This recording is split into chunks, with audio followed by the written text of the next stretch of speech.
우리는 그동안 팔복의 말씀을 하나씩 살펴보면서 그 의미를 살펴보았습니다. 이 팔복의 말씀은 성경에 기록된 말씀 중에 가장 사랑받는 말씀이고요, 또 가장 널리 알려져 있는 말씀입니다. 믿지 않는 사람들조차도 이 팔복 정도는 알고 있고요, 또 훌륭한 말씀이다, 그렇게 다들 동의합니다. 하지만 이 말씀은 암기해 두고 가끔 이렇게 감상하면서 즐기도록 주어진 것이 아닙니다. 가령 윤동주 선생의 그 서시를 묵상하면서 감상하는 것처럼 팔복을 읽으면서 감탄하는 것으로 만족한다면 그건 예수님의 뜻과는 좀 거리가 있습니다. 아마도 이번에 저와 함께 말씀을 깊이 묵상하신 분들은 이 말씀 한 구절 한 구절 안에 날카로운 칼날이 숨겨져 있다는 것을 아셨을 것입니다. 스스로 그래도 나는 예수의 제자로 그래도 좀 열심히 해왔어 라고 생각하는 사람들도 이 말씀의 깊이를 보게 되면 나는 멀었구나, 그런 생각을 하게 되겠지요. 팔복의 말씀은 이렇게 우리에게 제자로 자라가라 격려하기 전에 나는 아직도 멀었구나 하고 자인하게 만듭니다. 사실 팔복의 말씀만이 아니라 산상설교의 말씀 전체가 그렇습니다. 순도 100%의 거룩성을 요구하시는 예수님의 말씀 앞에서 우리는 내가 부족하구나 하는 그런 깨달음을 가질 수밖에 없습니다.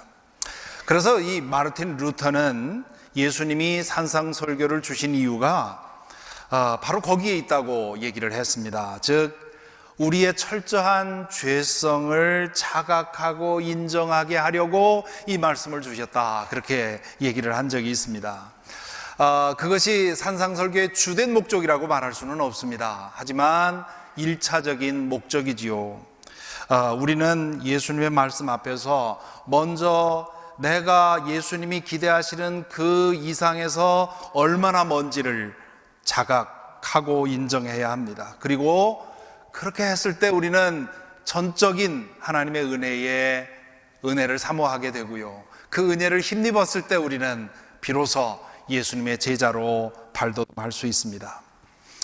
어떤 사람은 팔복의 말씀을 예수님의 자서전이라고, 시적 자서전이라고 말하는 분도 있습니다. 이 말씀을 통해서 예수님은 자신의 존재 상태, 자신이 사람들과 맞는 관계의 방식, 그리고 당신의 삶의 방식에 대해서 설명하셨다는 것이지요. 그 말에도 일리가 있습니다. 그렇게 생각하고 이 팔복을 읽어보면 이게 전부 예수님에게서 보이는 이야기들입니다. 예수님은 영적인 차원을 가장 우선적인 관심사로 두고 사셨고요, 자기 자신의 죄는 아니지만 이 세상의 모든 죄를 자신의 죄로 받아서 아파하고 때로 우셨습니다. 그분은 또한 하나님께서 지금 다스리고 계시기에 내가 굳이 악을 악으로 갚을 이유 없이 선하게 나에게 주어진 이 사명에 나에게 주어진 그 본분에 충실하면 된다고, 나머지는 모두 하나님께서 다스리실 것이고 하나님께서 바로잡으실 것이라고 믿고 사셨습니다. 그것이 온유함이라고 말씀드렸지요. 그분은 또한 하나님의 의를 위해서 사셨고 병든 사람, 가난한 사람, 밀련한 사람, 고통받는 사람들에게 지극한 긍휼을 보이셨습니다. 그분의 마음은 늘 하나님에게 집중되어 있었고요, 평화를 만들기 위해 힘썼고요, 그리고 하나님의 의를 이루기 위해서 박해를 당하셨습니다. 예수님은 팔복에서 말씀하신 그대로 사셨던 것이지요. 그렇지 않았다면, 즉 예수님이 이 말씀을 그냥 듣기 좋은 말씀으로 하고 끝났다면 이렇게 오랫동안 많은 사람들에게 영향을 미치지는 못했을 것입니다. 우리가 예수님을 존경하고 그분의 말씀을 무겁게 대하는 이유는 그분이 실제로 그렇게 사셨기 때문이지요. 그리고 그분은 당신을 따라 나선 제자들에게 너희들도 이렇게 살라고 격려하십니다. 주님은 우리가 그분처럼 이 말씀을 완전하게 실현할 수 없다는 사실을 아십니다. 그럼에도 불구하고 제자의 목표가 바로 거기에 있어야 된다고 말씀을 하시면서 이 여정에서 우리를 도우시지요. 오늘 우리는 팔복의 말씀 직전에 나오는 말씀을 읽었습니다. 갈릴리에서 공생애를 시작하신 예수님은 그 갈릴리 지역을 두루 다니시면서 하늘나라의 복음을 전하시고 사람들이 겪고 있던 여러 가지 고통으로부터 치유해 주셨습니다. 그러자 예수님에 관한 소문이 삽시간에 퍼져나갔고요, 수많은 사람들이 예수님을 보고 싶어서 예수님에게 찾아옵니다. 그러던 어느 날의 이야기를 마태는 이렇게 적습니다. 예수께서 무리를 보시고 산에 올라가 앉으시니 제자들이 그에게 나아왔다. 여기에 보시고라고 번역된 헬라 말은 호라오인데요, 이것은 영어 단어로 지금 영어에서는 saw 그렇게 번역을 했는데 look 혹은 see라는 말로 번역하기는 조금 부족합니다. 그냥 눈에 들어오는 대로 보는 것이 아니라 이것을 어찌할까? 라는 생각을 하면서 보는 것을 말합니다. 말하자면 수술 의사가 수술을 앞두고 환자의 차트를 보는 그런 봄을 말하는 것이지요. 예수님은 좋은 말씀을 듣고 싶어서, 혹은 병에서 나음을 얻고 싶어서, 혹은 신비한 이적을 보고 싶어서 모여든 무리를 주목하여 보시고 뚫어지게 보시고 눈여겨보시고는, 그리고는 말없이 돌아서서 산으로 올라가시는 겁니다. 갈릴리 호수 둘레에는 높은 산들이 이렇게 둘러쳐 있습니다. 때로는 바람이 산 위에서 호수 쪽으로 불고요, 또 때로는 호수 쪽에서 산 쪽으로 바람이 붑니다. 아마 그때는 산으로부터 호수로 바람이 불었던 것 같습니다. 예수님은 산 중턱에 이르러 자리를 잡고 앉으십니다. 그러자 따라오던 무리도 자리를 잡고 앉게 되지요. 그리고 맨 앞에는 제자들이 앉았습니다. 마태는 계속해서 이렇게 쓰지요.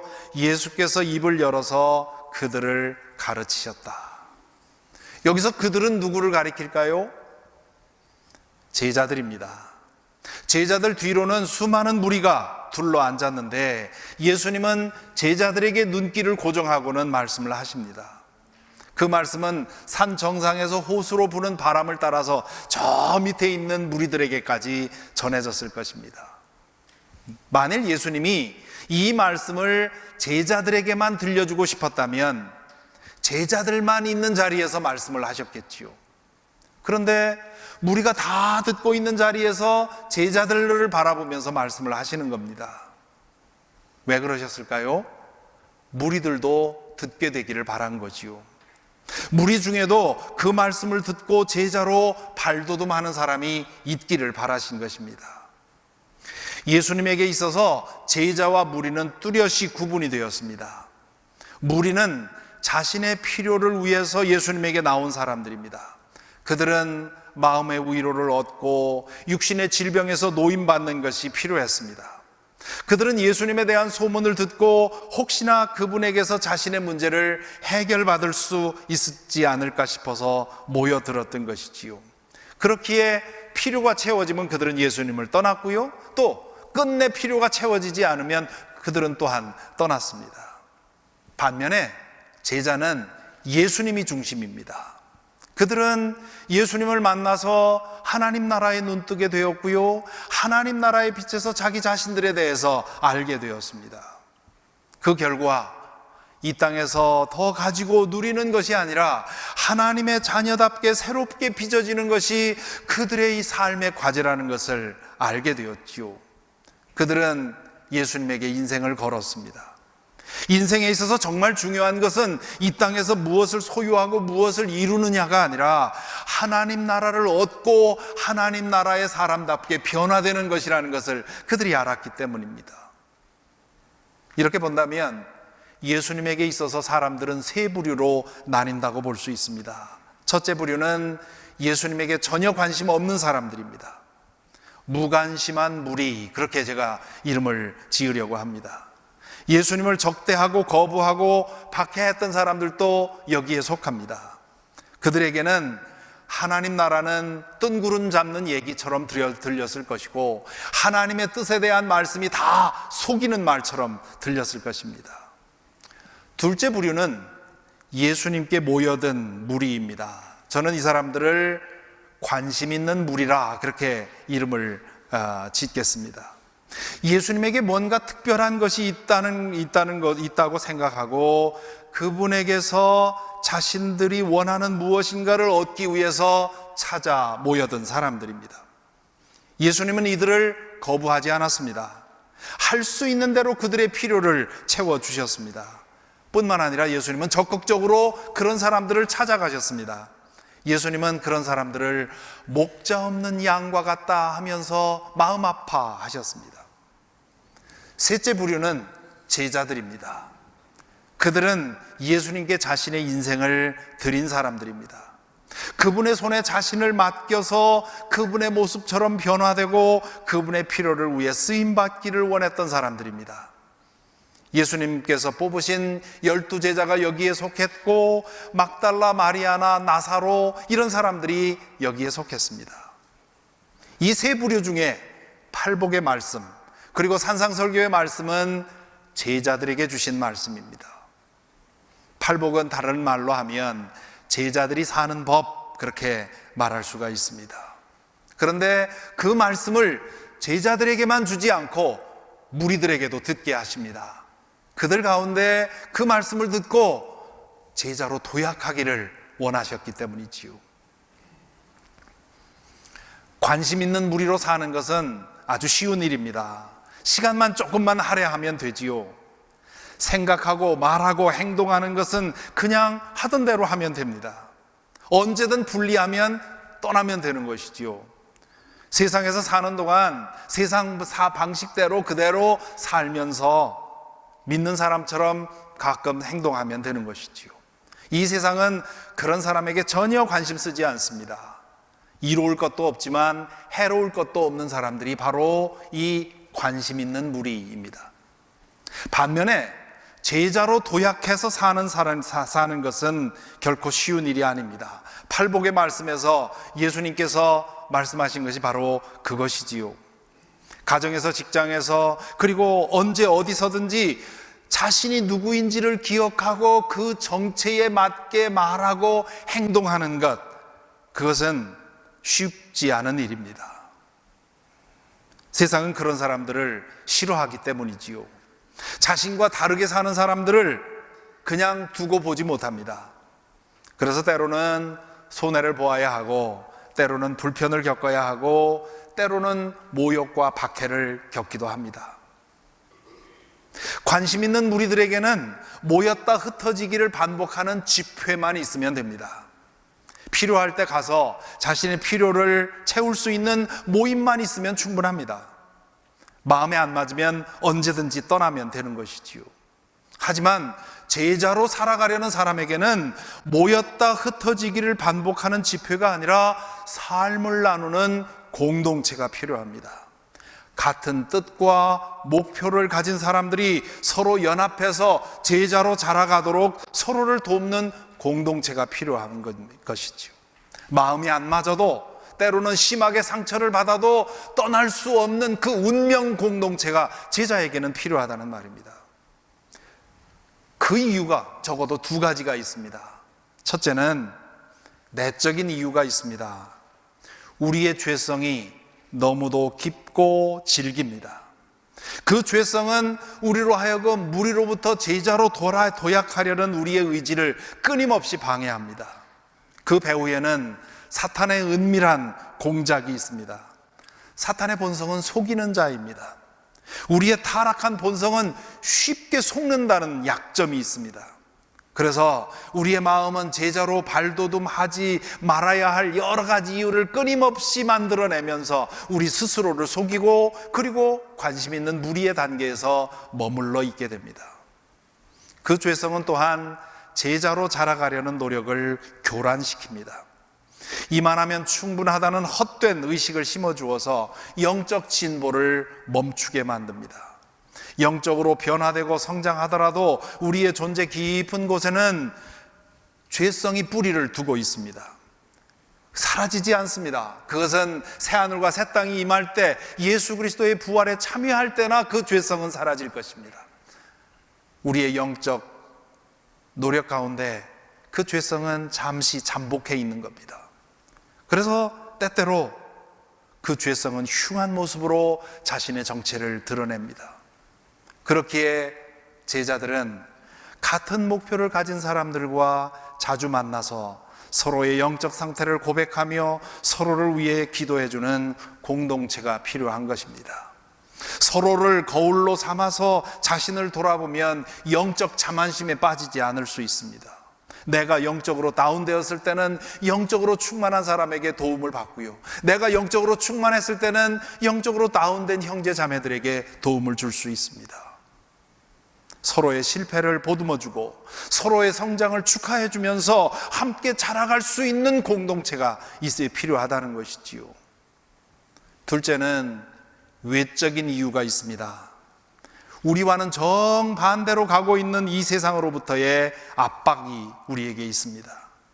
우리는 하나님의 뜻을 무시하고 자신의 타락한 욕망을 충족시키기 위해 살아가려는 사람들 사이에서 살아가고 있습니다.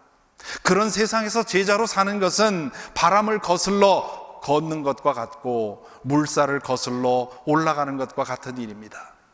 제자들을 위해서 기도드리는 중에 예수님이 하신 말씀이 있습니다. 요한복음 17장 15절 16절인데요, 우리 같이 읽어볼까요? 내가 아버지께 비는 것은 그들을 세상에서 데려가시는 것이 아니라 악한 자에게서 그들을 지켜주시는 것입니다. 내가 세상에 속하지 않은 것과 같이 그들도 세상에 속하지 않았습니다. 제자는 세상 안에 있지만 세상에 속하지 않은 사람들입니다. 속하지 않았다는 말은 구별되게 산다는 말이지요, 다르게 산다는 말이지요. 팔복의 말씀을 따라 살면 세상 사람들과 뚜렷이 구별되게 되어 있습니다. 세상은 그렇게 사는 사람들을 보고 싶어 하지 않습니다.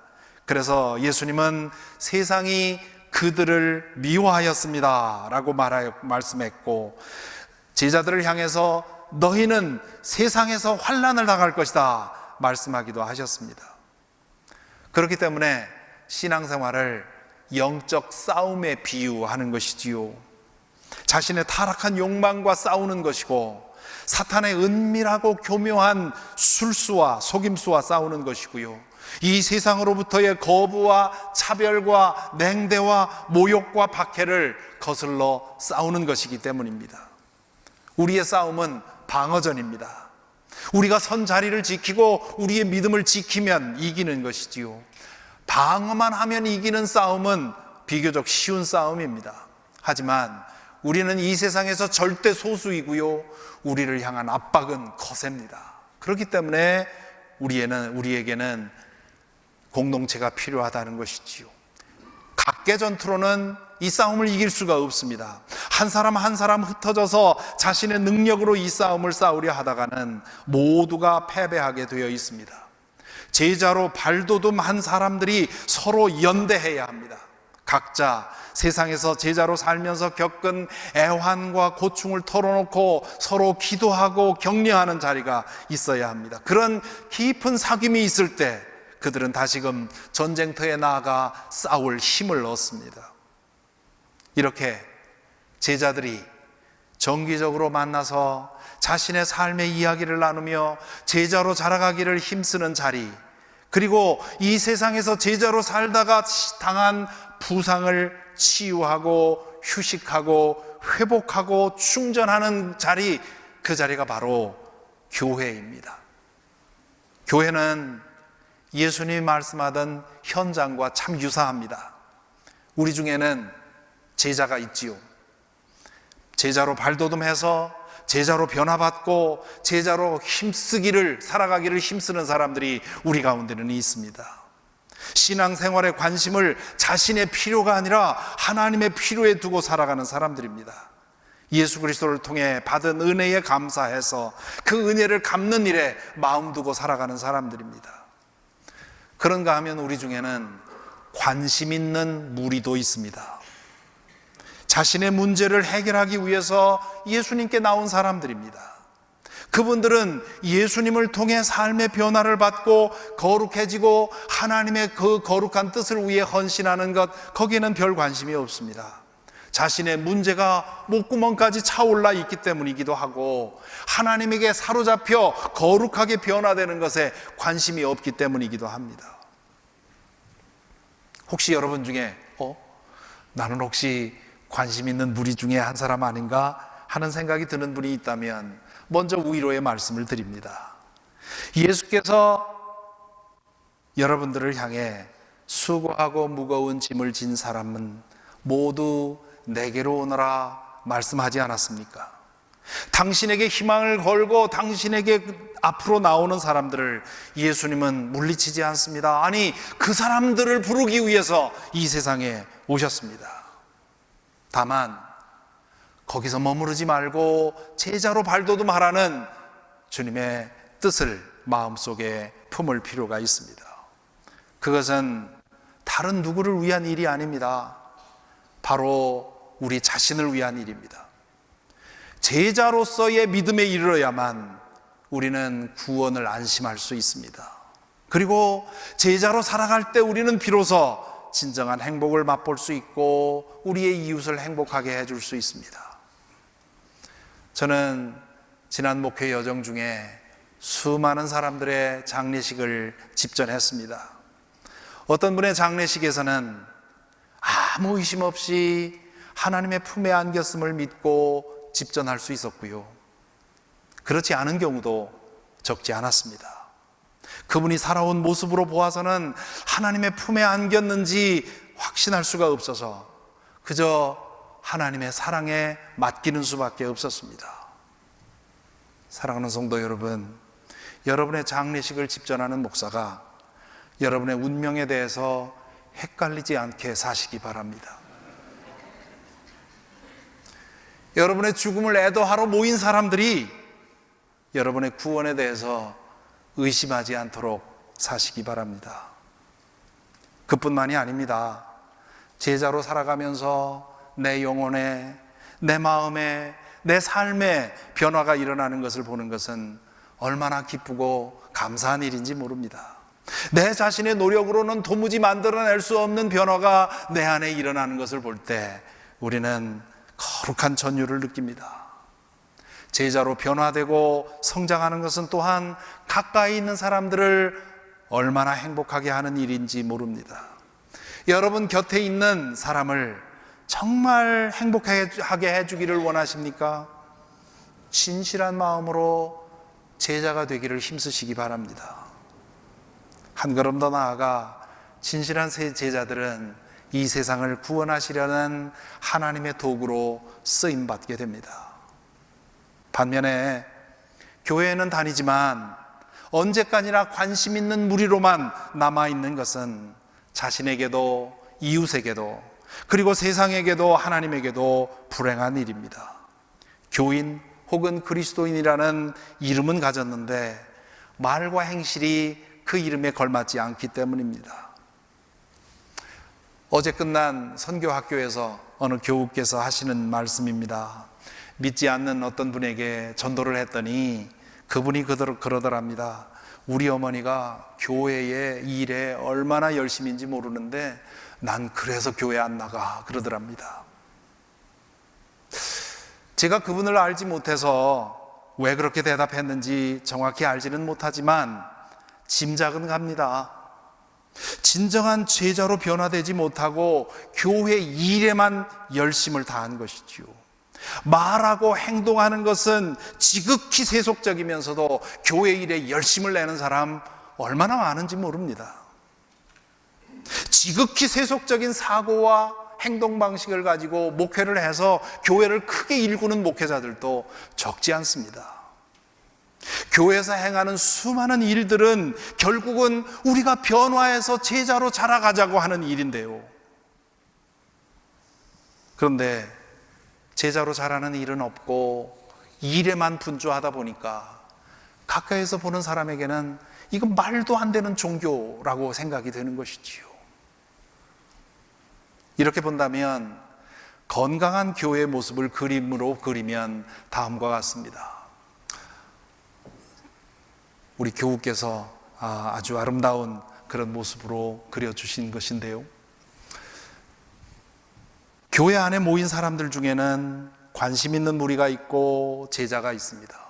여기 그림에 보면 제자가 관심 있는 무리의 한 절반밖에 안 되죠.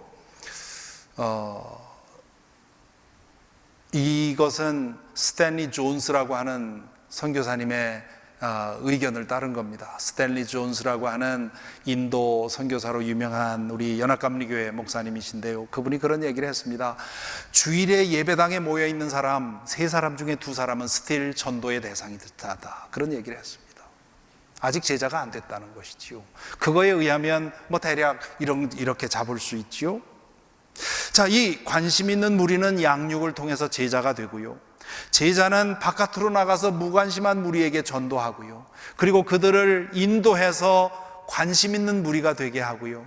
그들이 양육을 받아서 제자가 되게 하고요. 그 제자들이 다시 나가서 무관심한 무리들에게 전도하고요. 그들을 인도해서 다시 관심 있는 무리로 만들고, 이렇게 끊임없이 이 순환이 이루어지는 교회, 이 교회가 건강한 교회입니다. 그리고 이런 교회가 되어서 제자의 수가 점점 많아지면 이 교회는 교회 자체로서 이 세상에 소금과 빛의 역할을 감당하지요. 반면에 건강하지 않는 교회의 모습은 이런 모습입니다. 제자는 아주 극소수고요. 교인들의 대부분은 관심 있는 무리에 속합니다. 그리고 관심 있는 무리들은 치고 올라가서 제자가 되지 않고 그냥 그 안에서 계속 맴도는 것이지요. 그리고 제자들은 이 관심 있는 무리들을 치닥거리 하느라고 바깥에 나가서 전도할 겨를이 없습니다. 교회 안에 일만 해도 너무 많기 때문에 그럴 수가 없는 것이지요. 제자의 수가 많아져야 교회 안에 있는 일들을 너끈히 해결하고 나서 바깥으로 나가서 전도하고 선교하는 건데, 그렇게 하지를 못하는 것입니다. 그리고 이런 교회가 세상의 문제를 만들어내지요. 한국의 교인 수를 10만 명이라고 자랑하는 교회들이 지금 사회적인 문제를 만들어내서 도무지 전도가 되질 않습니다. 이민교회들 얼마나 싸우고 갈라지기를 반복합니까? 왜 그렇습니까? 무리들이 대부분이기 때문에 그렇습니다. 제자로 도약하는 일이 일어나지 않기 때문입니다. 이렇게 본다면 교회에는 2가지의 과제가 있다 할 수 있습니다. 첫째는 내적인 과제로서 복음에 관심을 두고 모인 무리들을 제자로 도약하게 하고 제자로 자라가게 하는 일입니다. 앞에서도 말씀드린 것처럼 그것은 각계전투로 성공할 수 없는 일입니다. 제자로 자라가려는 그 한 가지 목적으로 자주 교회로 모여서 기도하고 사귀고 서로를 위해서 섬겨야 합니다. 믿음의 공동체를 떠나서는 결코 제자로 살아갈 수가 없습니다. 이렇게 말씀드리면 다음과 같이 반문하는 분들이 계십니다. 교회 생활을 해보면 영적으로 도움을 받기보다는 오히려 영적으로 시험을 받을 때가 더 많습니다. 그럴 바에는 혼자 신앙생활하는 게 더 낫지 않겠습니까? 아마 여러분 중에도 이 말에 공감하는 분들 적지 않을 것입니다. 교회 생활을 통해서 심한 상처를 받으면 그런 유혹이 듭니다. 감정을 가진 인간이기에 이런저런 일로 상처를 받거나 실망을 하고 나면 다 그만두고 싶지요. 그것은 관심 있는 무리가 하는 생각입니다. 제자로 자라가기를 힘쓰는 사람은 그런 일을 통해서 물론 그런 감정이 들지만 그 감정을 억누르고 자신이 제자로서 얼마나 멀었는지를 생각하면서 하나님 앞에 항복하면서 그분의 절대적인 은혜를 구합니다. 그렇게 하면 내가 받은 마음의 상처는 나로 하여금 제자로 자라가게 하는 은혜의 도구가 됩니다. 그렇다고 다른 사람에게 은혜의 도구를 제공하려고 애써서 노력하지는 마시고요. 둘째는 외적 과제로서 무관심한 무리에게 복음을 전하는 일입니다. 제자는 자신의 가장 근원적인 문제를 해결받은 사람입니다. 그렇다면 자신과 같은 문제로 고생하는 사람을 만나면 당연히 전해주고 싶지 않겠습니까? 지난 주말에 어느 교우로부터 연락을 받았습니다. 며칠 전에 남편이 의사로부터 전립선 암이 있다는 소견을 받았다는 것이지요. 저는 그분에게 연락해서 제가 9년 전에 겪은 이야기를 다 들려주었습니다. 그분은 암이라는 소리에 충격을 받으셨고 어떻게 치료해야 하나, 그리고 치료 후에 후유증이 생기면 어떡하나, 여러 가지 근심과 걱정에 쌓여 있었습니다. 그분을 안심시키며 제 이야기를 하는 동안에 제 속에서 열정이 솟아오르는 것을 느꼈습니다. 제가 경험한 치유와 회복을 그분에게 전해주는 것이 너무 기뻤습니다. 이렇듯이 내가 무엇으로 인해 어려움을 겪었는데 그 어려움으로부터 벗어났다면 같은 어려움을 겪는 사람을 만났을 때 어떻게든 도와주고 싶은 마음이 있게 마련입니다. 육신적인 질병도 그렇다면 우리 모두가 겪고 있는 영적인 질병의 문제에서 해결받은 사람이라면 오죽 더 그렇겠습니까? 만일 우리가 믿는다고 하면서도 믿지 않는 사람에게 아무런 관심도 열정도 없다면 과연 우리가 제대로 믿고 있는 것인가? 우리 스스로 질문해 볼 필요가 있습니다. 오늘 우리는 기독교가 무시당하는 시대에 살고 있습니다. 혐오당하는 시대에 살고 있지요. 제자다움으로 인해서 그런 대접을 받는다면 참 기쁘지요.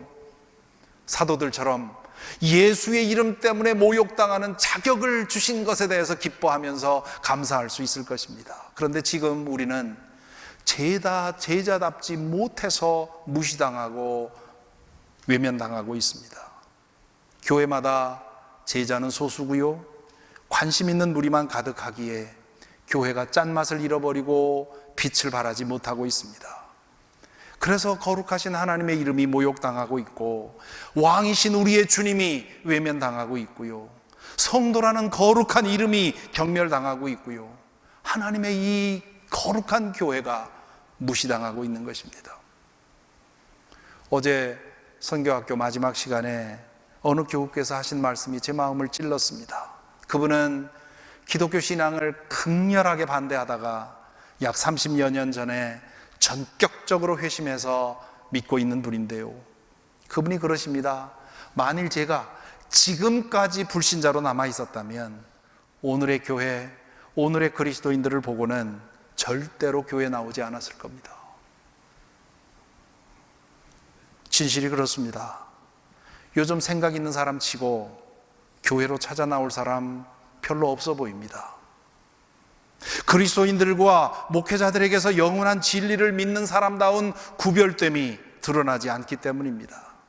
또한 교회는 끊임없이 수치스러운 잡음을 만들어내고 있기 때문입니다. 그러면 어쩌겠습니까? 이 상황을 바꿀 수 있는 사람은 바로 저와 여러분, 우리 교회입니다. 저와 여러분, 우리 교회가 특별하다는 뜻이 아닙니다. 우리 한 사람 한 사람이 먼저 변하지 않으면 이 상황은 절대로 바뀌지 않기 때문입니다. 정말 이런 상황에 대해서 안타까움을 느낀다면, 하나님을 사랑하고 우리를 구원하신 예수 그리스도를 사랑하고 우리의 영적인 모태인 이 교회를 사랑하고 복음을 사랑하는 사람이라면 지금 이 상황에 대해서 어떻든 상관없다고 무심하게 있을 수가 없습니다.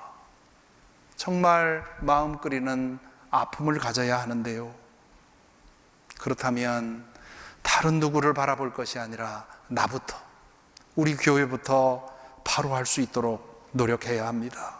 그리고 그 모든 변화는 관심 있는 무리로부터, 제자로 도약하는 것으로부터 시작됩니다.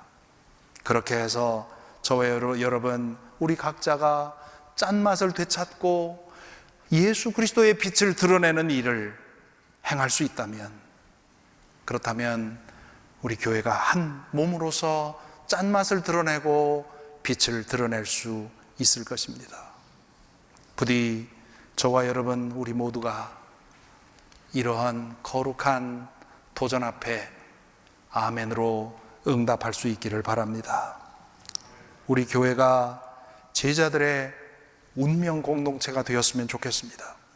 그리하여 우리가 믿는 주님의 영광이 회복이 되고 교회의 거룩함이 회복되고 복음의 능력이 회복되는 일에 저와 여러분이 사용되어서 끊임없이 제자가 만들어지고 제자들이 끊임없이 나가서 전도하고 그렇게 해서 무관심한 무리들이 관심 있는 무리가 되고 그리고 그들이 다시 제자가 되는 이런 순환이 우리 교회에서 끊임없이 일어나는 그런 것을 꿈꾸며 기도하고 있습니다.